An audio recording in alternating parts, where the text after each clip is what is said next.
کبھی دل میں یہ خیال ہوتا ہے کہ یار میں ایک گناہ ہے مثال کے طور پر، تو میں کوشش بھی کرتا ہوں، توبہ بھی کرتا ہوں، اور توبہ کے وقت میں دعا بھی مانگتا ہوں، یا اللہ آئندہ نہ ہو مجھ سے یہ حرکت۔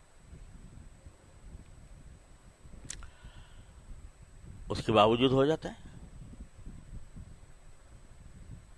تو جب میں نے اپنے اللہ کے سامنے گزارش کر دی، اللہ تعالیٰ سے میں نے مانگ لیا، پھر کیوں اللہ میاں مجھ سے، پھر کیوں اللہ میاں نے مجھے روکا نہیں اس سے؟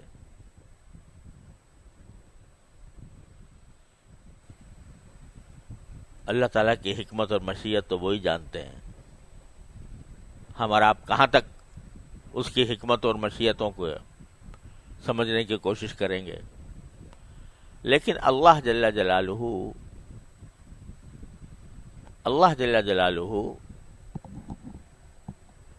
بندے کا گرنا پڑنا بھی ان کی مشیت میں ہوتا ہے بعض اوقات، سمجھے؟ گرنا پڑنا کیوں ہوتا ہے؟ تاکہ یہ مزید روئے، یہ مزید میری طرف متوجہ ہو، مزید مجھ سے توبہ مانگے، مزید مجھ سے معافی مانگے،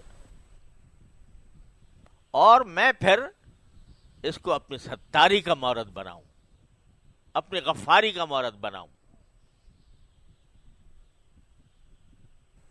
اس لیے بھی کرتے ہیں اللہ میں بعض اوقات۔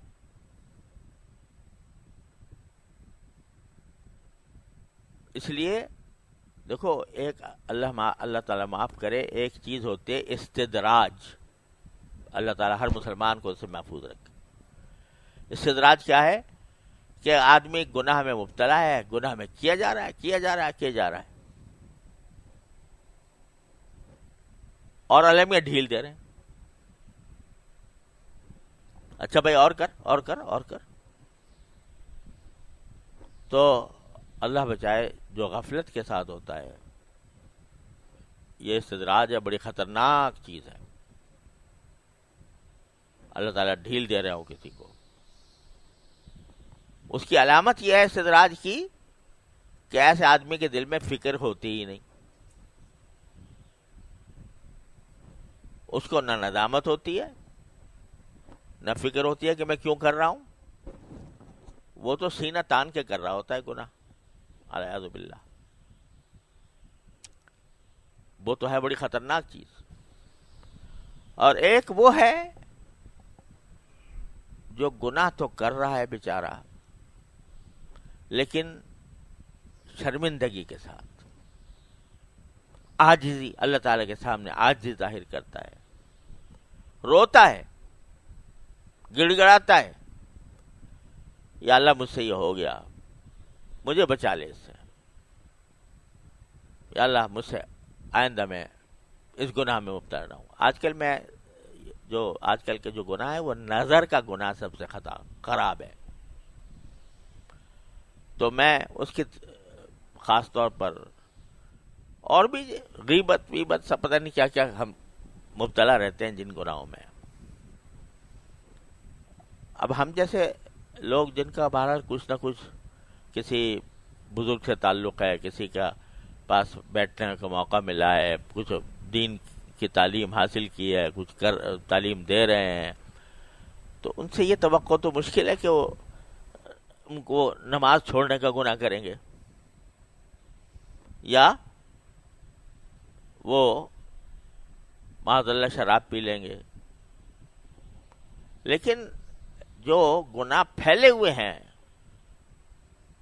معاشرے کے اندر، اچھا خاصے پڑھے لکھے اہل علم کے اندر، نظر کا گناہ،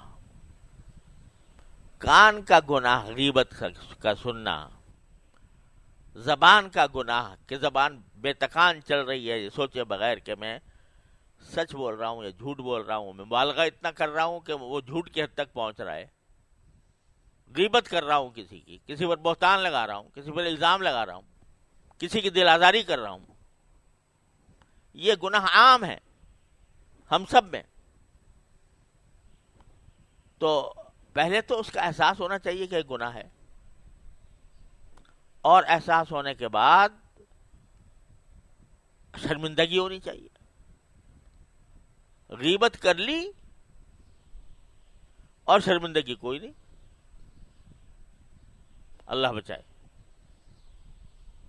جب کیے جا رہے ہیں اور کوئی شرمندگی بھی نہیں، اس سے توبہ کرنے کا دھیان بھی نہیں، تو بھئی یہ خطرناک معاملہ ہے. لیکن اگر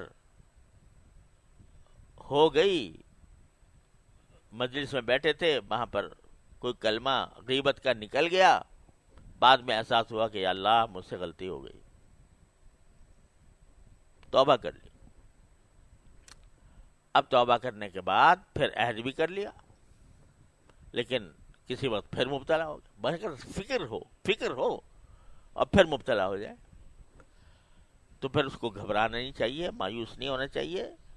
اللہ تبارک و تعالیٰ کے سے پھر توبہ کی طرف متوجہ ہو. بازا ہرنچ ہستی بازا، گر کافر و گبر و بت پرستی بازا، این درگہ ماں درگہ نومیدی نیست، صد بار اگر توبہ شکستی بازا. 100 بار بھی توبہ توڑی ہو، آ جاؤ میرے پاس. تو جب بندہ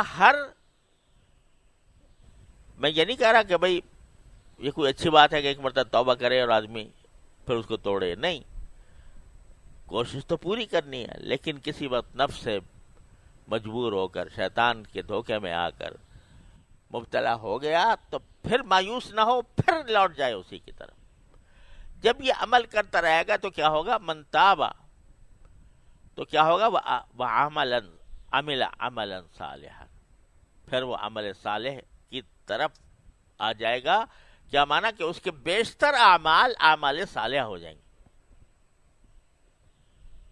اور جب یہ ہوگا اور اللہ تبارک و تعالیٰ پھر اس کو طاقت دیں گے کہ بالکل وہ گناہ چھوٹ جائے، فَإِنَّهُ يَتُوبُ إِلَى اللَّهِ مَتَابًا، تو وہ لوٹ آتا ہے اللہ کی طرف، ٹھیک لوٹ آنا.